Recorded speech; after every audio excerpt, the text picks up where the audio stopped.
Welcome back, everybody. Kenny Smyson. I do put out Starfield content every week, so be sure to hit that like and subscribe button. And my most recent ship build video was the Star Trek Enterprise without any mods. And so I wanted today to show you guys what it looks like after I did get some mods on it. I will be sure to put links in the description below for the mods I used. Of course, I use Nexus mods for those. Alright, so here it is before, and here it is after. Alright, so right out of the gate, the biggest changes that are noticeable are going to be on the back here. I have these Avantech wings to raise the engines up with a more classic Star Trek look to it. And I went ahead and just added the these glowing ones. I can't remember the name of it, but I'll have it in the description below, of course, just to have that kind of blue glow. Unfortunately, they don't have these pieces with the blue glow. It would have been a nice touch, as well as heck the engines back here as well. In any event, the blue glow is nice. Let's see, working our way down. I got rid of that engine that was down here because I was able to use these Avantech engines here that don't produce any flame or smoke exhaust, you know. And so if you're looking for a ship build that has no noticeable engines, at least no, like, you know, more like a GravTech kind of a levitation style ship, those are the engines you're going to want to use. They have a few different kind of variations. The single units there, plus the doubles and whatnot. So that allowed me to get rid of the engine on the back here that admittedly looked a little silly.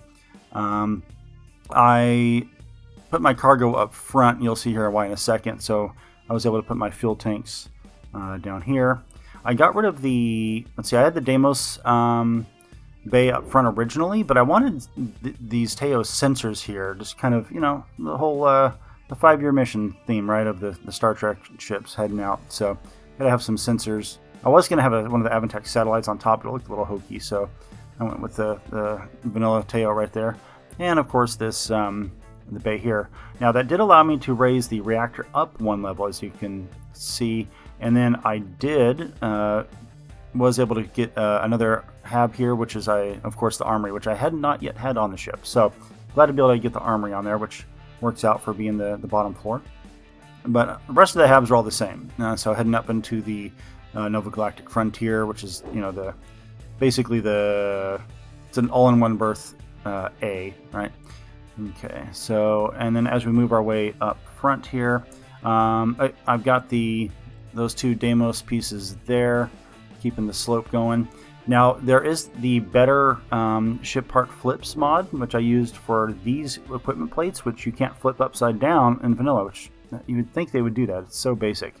But that allowed me to move those turrets from being rear facing on the top back there up to the front here. So, I mean, between those 3 turrets, you know, tracking what I'm shooting at, plus me just lighting things up with these, nothing's, I pretty much hose any ship that's trying to get past me on the first pass.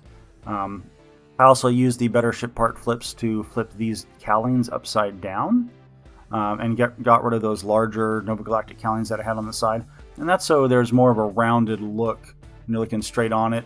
Because those Nova Galactic, the bigger cowlings, they stuck out about to right there. So when you looked at it from the front, it had this big, the bottom line here was really, really huge, especially when you were outside the ship walking around. So it looked a little silly. So I was able to use that better ship part flips for that. And then lastly, I got rid of just the Stroud Eklund ones that were just the flat ones that slope back, just to give it a more curved, swept look as we come back to the rear here. And technically, lastly, here's my cargo. And now typically that one is it's one that goes that's upside down with the there it is. So I was able to get that on there, so it still has your sloped look, but keeps my cargo up in a more optimal amount for me at 905.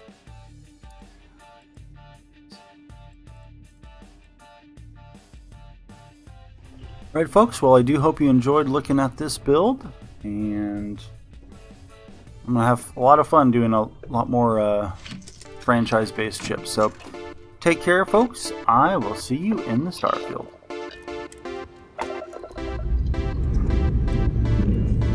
Ship's good. Buckle up and let's go.